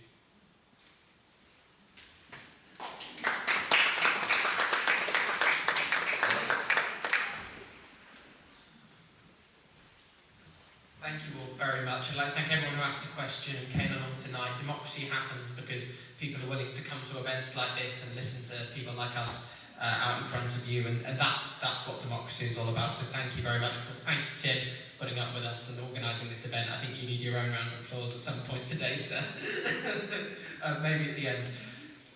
So, of course, I am aware that there is a rumour going around at the time of paper candidate. In fact, I've been told I'm a paper candidate so many times I can actually hear myself rustle. But that was before, a month and 2 days ago, something very remarkable happened indeed. It didn't just happen here, but it happened in Selby, it happened in York, it happened in Scarborough, it happened in Whitby, it happened in the county where the Prime Minister has his own constituency. The Harrogate-born David Skaife won this mayoralty, won this county for Labour. Don't let anyone ever tell you that Labour can't win in places like this ever again. Not one single vote has been cast for the general election. I think postal votes are dropping in the next couple of weeks.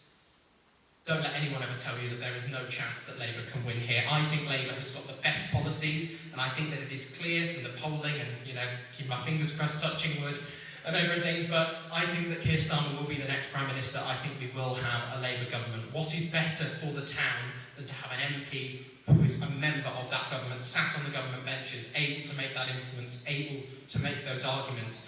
There is no point choosing an opposition MP who won't be able to do anything other than shout from the sidelines. I was sick of shouting from the sidelines when I was an activist So I've decided to get on the pitch and score some goals of my own. That's what I'm going to plan on doing. I think that Labour is the party of public service. I think the mood has changed rapidly. Yes, COVID was a once-in-a-lifetime event. I don't think that the self-inflicted wounds of Liz Truss and her disastrous economic policy helped one bit.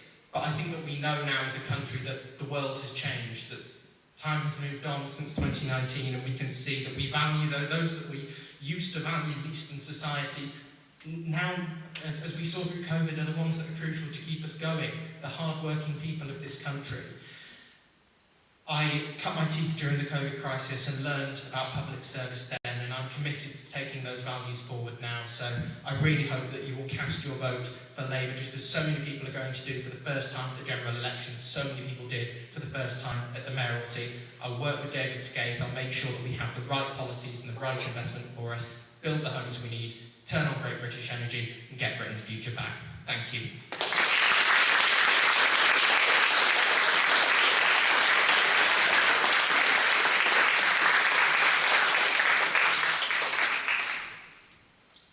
Yes, thank you, Tim. Really good that part of democracy is having these kind of events, so fantastic that Tim's organised this. There are lots of maxims I could use. The price of freedom is eternal vigilance. That could be a Green Party motto. Things won't improve if you just shut your eyes and ears and hope for the best, whatever that is in your book. Regulation, or red tape, as it's called by those who don't want to be bothered by it, is crucial in a world where there are so many of us humans busy with our machines, technology, buildings, vehicles, chemicals, and selected and modified animals. We're all jostling for rights and space and fairness. Without regulation, we're seeing grotesque inequality. This is resulting in disease and early deaths of people and destruction of nature. The hostile environment invented by the Conservatives to try to keep migrants away is like a snarling dog which has got out of control and has now turned its snarling attention on everyone. People who are disabled or homeless, out of work, have mental health problems, need support, people who are young, old, work in the public sector, drive trains, you name it. If there's something wrong, it's not the government to blame, but anyone else. Anyone at all, except the very rich, of course. I hope that people at this election are going to think very carefully about what actually matters to us humans. It's not about fiddling around the edges now. This is serious. This is worse than a war, in the sense, well, it is a war. We're at war with ourselves, and we've got to think very carefully about how we organise ourselves from now on. The growth paradigm, the idea that you can have infinite growth on a finite planet, is a little bit last year. Worthwhile jobs, what is a worthwhile job? Worth thinking about that. Greens have been standing in protests with NHS staff whose conditions and pay is pathetic, and with the RMT regarding getting rid of everybody, all the staff apart from the driver. I mean, how crazy is that? They tried to do that. I'm not quite sure where that's got actually, but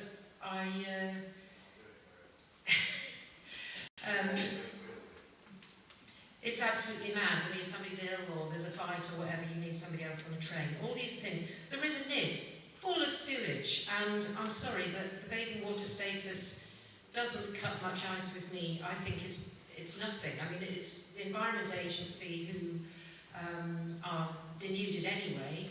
There's hardly any of them. They don't get much money.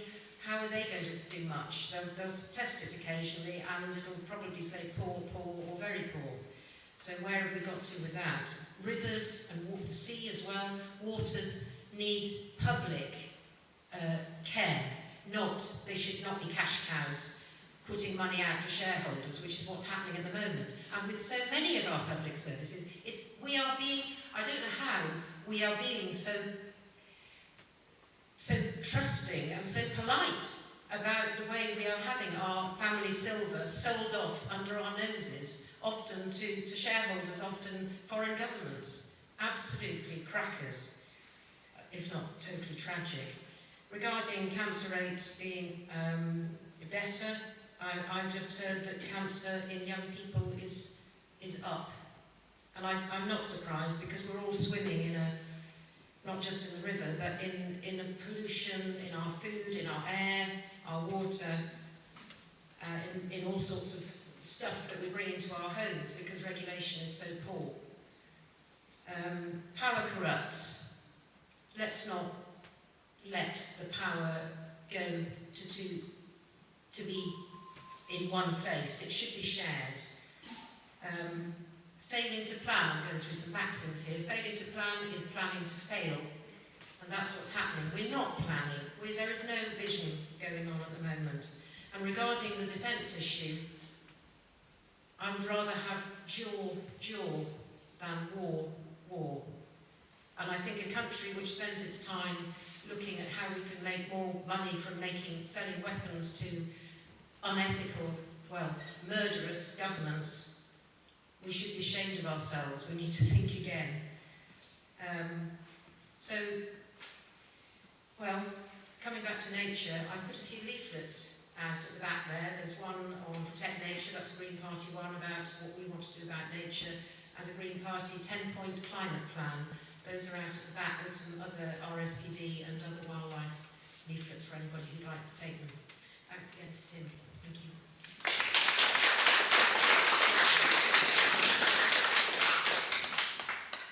Yes, thank you, Tim. Where do you begin? Or, in this case, where do we end? So, I want to tell you about an event that's happening this October. My family are going to celebrate the arrival of our first great-grandchild. And so it got me thinking about the future, and there are a number of things about the future, particularly Shan has alluded to. And one of the things that I think you need to know is that by 2034, it is likely that our rainfall will be longer duration, rivers will burst their banks more frequently, and the west of the country, those pesky Lancastrians where I come from originally, will get even wetter. We're likely to have more severe weather, and we need to do something about this. We had a dozen storms this last winter, causing destruction to roads and infrastructure and flooding for long periods of time. Our farmers are going to struggle this year to produce our food. But we also have more pressing challenges: the cost of living, homes, the NHS. And so how will it be in 10 years' time? What are we going to do about this? Well, I think we need a new unified vision to bring people together to resolve all our issues. I'm standing because I want to see more fairness. Fairness is a British trait, but we don't seem to be very fair on each other at the moment. I mentioned the inequalities of the north and south, but there's inequalities with whether it's colour or gender or ability or versus disabled, and we need to start to work on all these things. For me, there is a disconnect between local and national government, and I struggle to understand the lack of cooperation and coordination between local and national governments, local councillors, the MPs, and the new mayor. As I mentioned earlier, we've pledged no tax the main parties have pledged no tax rises, so we've got to find a different way of doing things. As your MP, I will be a central figure to pull things together, because I believe in local first. Being an MP isn't just about shaping national policy, it's about understanding the local impact, and we must consider what is best for people of Harrogate and Knaresborough. I will put everything through a lens of local scrutiny as well as climate change. We need speed and urgency though. We need competence, governance and a better question. And as a better question, I want to give you an example of. For years, I've been told that in planning meetings that the drainage will cope with the new housing. But actually, the question was wrong, because what the company actually said was true, because it was illegal. It is legal to spill sewage. The better question would have been, how much more is the chance of sewage spilling into the public domain? And that would have changed the answer to a lot of planning permissions, I believe. We need to be less tribal. Politics has become so tribal, but there is no exclusivity on good ideas. We've heard lots today. But Prime Minister's Question Time sets a poor example. We teach our children not to bully or harass, yet they witness this unproductive, unseemly display on TV every week. Effective government comes from strong, credible, constructive opposition. As an independent, I can cross boundaries unaccompanied by party shackles. I seek to serve, and to quote Albert Einstein, insanity is doing the same thing over and over again and expecting different results. To bring about change, we must think differently, think independently. Thank you.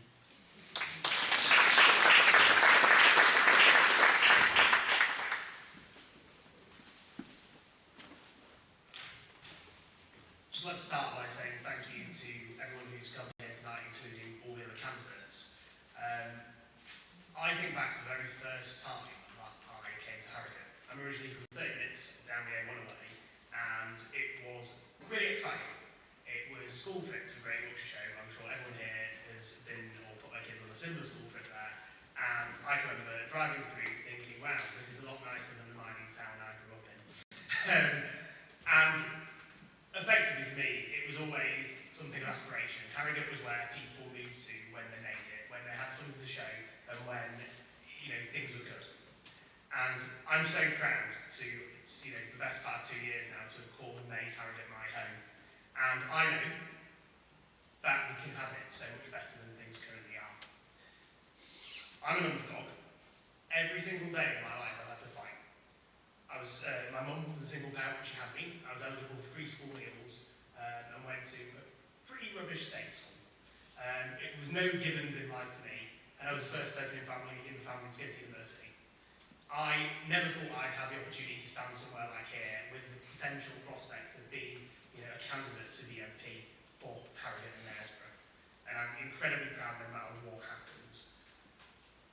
I think as a person I'm ambitious and bold, and I think I've tried to demonstrate that over the last 2 years as the candidate for the Liberal Democrats. We've been out endlessly pounding the pavements. I know you're all already sick of pieces of paper through your letterbox, but a little bit more. And just really telling you what I'm about, what I stand for, and why we need a Liberal Democrat MP here again. I think one of the points that was made earlier by one of the other candidates was that opposition MPs can't do anything. Well, we know here that's simply not true. Every door that I go around, people still look fondly back upon when we had a Liberal Democrat MP in Phil Lewis. So don't let it be said that opposition MPs can't achieve things. This election is going to be one which is going to be fraught. It's going to be hostile, and I don't think it's going to be particularly pleasant. And I think that's a culmination of all the reasons and questions you've raised tonight. When you look around, things are broken. The NHS broken. The railways broken. Not to be too doom and gloom, but it's a little bit rubbish at the moment. The Liberal Democrats have a plan. We want a fair deal. We want to fix the health service. We want to ban the water companies dumping sewage in the rivers. For years and years, we've had a Conservative Party who've had 100% of the control, taking voters for granted and lurching from crisis to crisis, whilst changing Prime Minister every few days.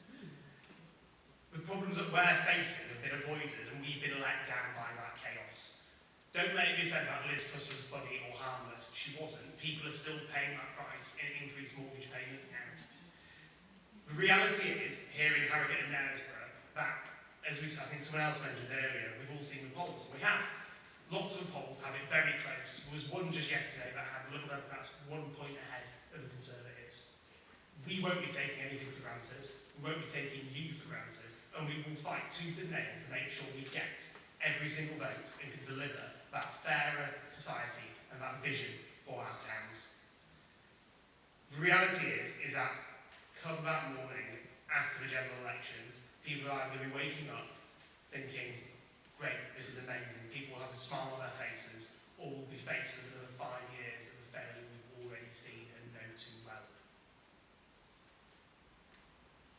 The problem that we've got is that we've been told endlessly that we can have Sunak, who's going to scare you into voting Conservatives by talking about the rise of China and Russia. They're serious problems and they should be dealt with seriously, but we shouldn't elect a government out of fear.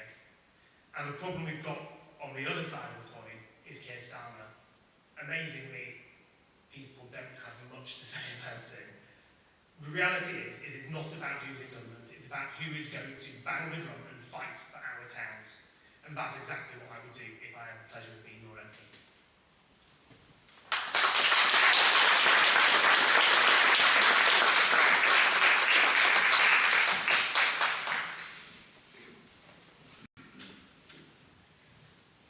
Like they say in a job interview, you should always be first or last. So I'm last. I think, and I'm going to keep it short and sweet because we've run over. I'd like to thank Tim, I'd like to thank everybody who's asked a question, and I'd like to thank all of you for coming here tonight and sitting and listening to us. You must have the patience of saints. Short and sweet. So for the first time in a long time now, you actually have a choice. We've had a two-party state, a uni-party I call it, because really there's no difference between the two of them running us for the past 20 or so years. Well, there isn't. Have you looked at the policies? You've got a chance to vote for change now. I'm not going to go through all of our policies. They're all in here. If anybody wants to look at them over the first course of a 5-year government, fully costed, I would recommend you have a look at them, and I believe now is the time for change in the country, and if you vote for reform, you will get it. If you don't, we'll carry on as we are. Thank you.